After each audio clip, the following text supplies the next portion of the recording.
This video goes over how to set up your Cronus Zen to the Division 2 script that we specifically have inside of our Discord.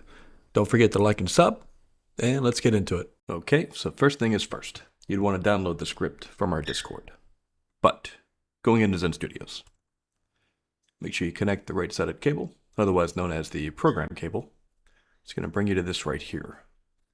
Here, just go to the top left, go to File, hit Open, and wherever you saved the script, is where you're going to click, hit open again. That's going to bring you to this location here in compiler. That's just letting you know that you did in fact download the script, and now you're going to upload it onto the Zen itself. So go from compiler just to check to make sure it's on there to programmer. Underneath the Zen, you've got this thing right there called GPC scripts. Click on the division, drag down, and hit save. That is the long and the short of it. That's programming your device. Now I'm going to take you guys through what to do and how to set up a few things. That way you get a good idea of what's offered. Okay, so you got your Zen hooked up to the A1 port, that's your controller.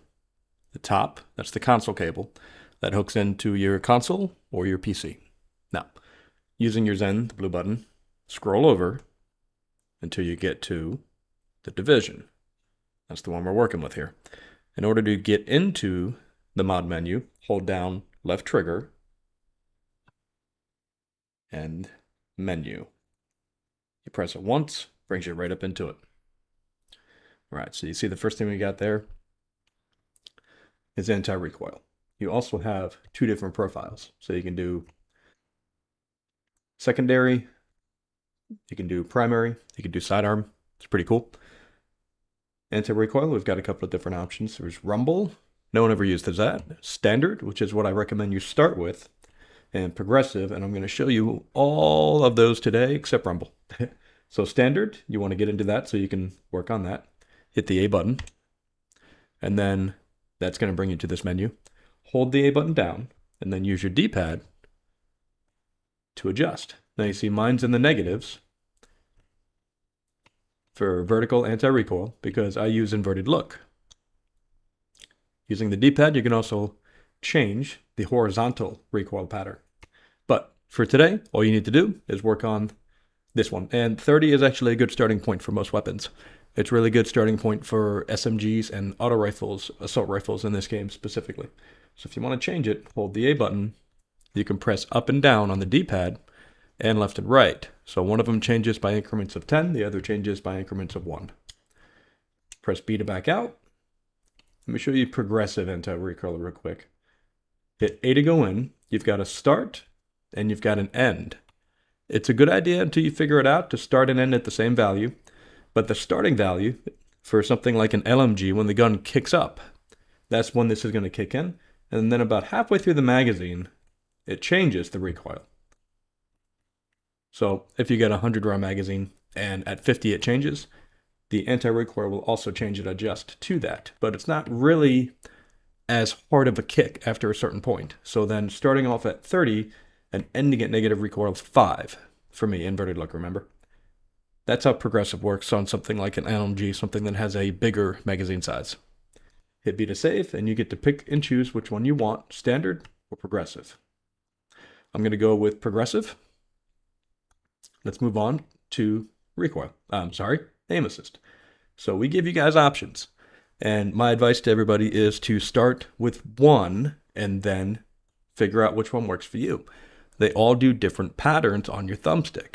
And what that does is it engages the aim assist in the game. Everyone's got their favorites. For Marvel Rivals, for example, wide oval and tall oval seem to be favorites. Sticky is the fan favorite. That's the one that we're known for. Right there, hit the A button to go in, and it's got preset values for you between radius and steps. You can stay with those by just turning it on, or you can change them, holding down the A button and then using your D-pad to change them in increments of 10, or 1 at a time, between radius and steps. Radius is basically how big you want the actual motion to be, and then steps is how fast you want that motion to be. So when you get screen shake, it's usually because one of them is too high. Hit the B button to back out. Now burst fire, I skipped over that, but I want to go over that real quick. Burst fire is really simple. turn it on, and that's it. That's all you got to do. That would be for something like your pistol, if you or a scout rifle, or a single shot where you would just hold down the trigger, and holding down that trigger would cause it to just fire. But most of the time, you're not going to be using your pistol in this game. You're going to be using one of the primaries, so you don't really need this one, but we have it on there for those guys that really enjoy that. All right. The rest of them, this is all preference, okay? You guys are going to see a bunch of these. Auto run, for example.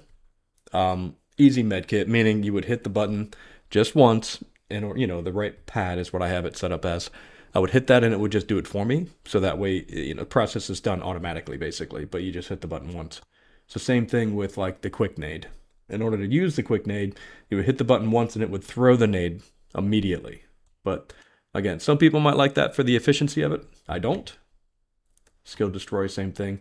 The roll, you turn that on. Instead of hitting the A button twice, double tapping it, you would hit it once or hold it down, and it would do the roll for you, and you would just keep rolling consistently while you have that held down. So as you guys can see, there's lots of stuff in here that you can kind of try out and mess around with. Dead zone, for example. Going up a little further, you notice that this is primary. You can also set up your secondary. So if you have on assault rifle for primary, but in secondary you have SMG, those would be different values, and then you could set those up accordingly. And it's pretty quick. As you can see, I am right there. Backing out of that. And then let's say aim assist. And there we go. So I now have primary and secondary set up, and you see you can do it pretty quick, get in, get out. And that's the long and the short of it. You guys are going to have to play around with some of these to see which ones work best for you, but I highly recommend starting off with just one. Just primary, and just do anti-recoil at a basic one, like standard, for example, and then see how that feels. And then add one and at a time so that you get a better feel for it. All right, my dudes, if you want to save it, all you got to do is double tap B, and it'll show right there as saved. That's the long and the short of it. Crash course for the script that we built for this. Hopefully you guys enjoy it. If you got any questions, leave them in the comment section down below. I love all you guys. Remember, let's keep it Zen out there.